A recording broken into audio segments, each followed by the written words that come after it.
Pria ini kesakitan menahan BAB-nya bro karena WC-nya yang sangat kotor. Anak sultan ini pun jadi kesal, lalu dia melihat sebuah kursi. Dia menyuruh temannya menunggu dan mengerjai kursi itu. Ternyata dia membuat kursi itu jadi WC duduk bro. Setelah itu barulah si Basa bisa BAB. Hahaha. Mulai saat ini si anak sultan ini akan belajar hidup miskin bro. Mereka akan menggunakan uangnya seirit mungkin. Sampai sabun saja satu biji dibelah dua olehnya. Dan makan mereka pun hanyalah roti saja. Padahal dulu mereka makan selalu di kafe mahal dan hidup mereka penuh dengan kemewahan.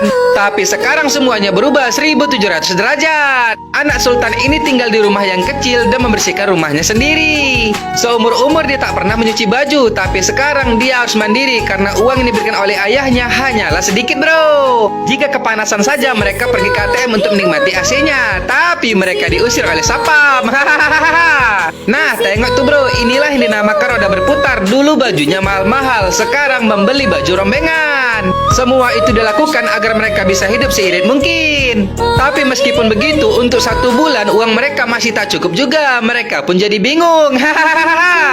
Selang tak berapa lama ayah Bang Coga itu meneleponnya bro. Dia mengatakan Bang Coga dan si Basa telah dikuliahkan ayahnya lagi untuk mengambil gelar S2 mereka. Bang Coga pun merasa lega mendengarnya bro. Lalu dia bertanya kepada ayahnya di mana dia dikuliahkan, di London apa di Amerika. Tapi ternyata ayahnya mengatakan di India. Mereka pun sangat terkejut. Di India lah tempat yang paling bagus kalian belajar hidup, tegas ayahnya bro. Dan gunakanlah uang kalian sebisa mungkin. Bang Coga pun jadi kesal dan mematikan teleponnya bro. Setelah itu mereka pun mulai mengatur serinci mungkin pengeluaran uang mereka setiap hari. Karena dengan terpaksa mereka pun akan kuliah di India juga sesuai dengan keinginan ayahnya. Dan mereka sedang menunggu bus untuk berangkat, dan ternyata bus yang penuh itu adalah bus mereka. Seketika mereka pun langsung naik dengan sempit-sempitan bro agar bisa kuliah. Waduh, padahal dulunya naik mobil sport. Dan inilah kampus tempat mereka kuliah bro. Pemilik kampus itu seorang pria bernama Bargaf. Dia sedang berkunjung ke kampusnya, dan inilah orangnya bro. Dan ternyata bro, si Bargaf itu salah satu calon ketua Serikat Pemuda karena keberhasilannya. Namun dia adalah orang yang licik dan tidak peduli kepada orang lain. Contohnya saja seperti saat ini dia perlu biaya untuk kampanyenya. Dia menyuruh kepala sekolah untuk menagih uang semester yang telat kepada mahasiswa. Dia tak mau tahu walaupun mahasiswa itu sangat susah. Kalau tak dibayarkan maka mahasiswa itu akan dikeluarkan. Kepala sekolah ini pun menurutinya bro. Sedangkan di sisi lain Bang Coga dan si Basa sudah sampai ke kampus. Mereka berdua langsung masuk ke lokal. Sesampainya di lokal, dosennya pun memperkenalkan si Abang dan si Basa kepada semua teman-teman kelasnya. Bahkan Pak dosen memberitahu siapa ayah si Abang bro, karena mereka semua mengenalnya.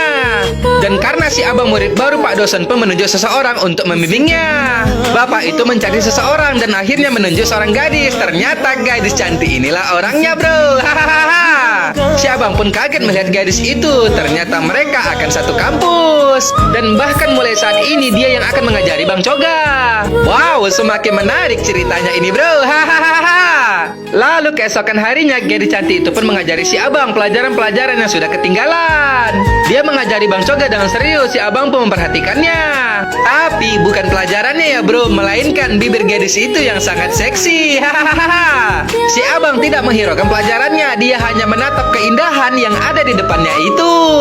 Dia sudah sangat jatuh cinta kepada si gadis cantik bro. Tapi dia tak berani mengatakannya karena gadis ini sama sekali tak meresponnya. Wadidaw, bagaimanakah cerita selanjutnya bro? Apakah yang akan terjadi? Kita lihat di episode selanjutnya ya. Jadi jangan lupa tonton terus hanya di Snack Video.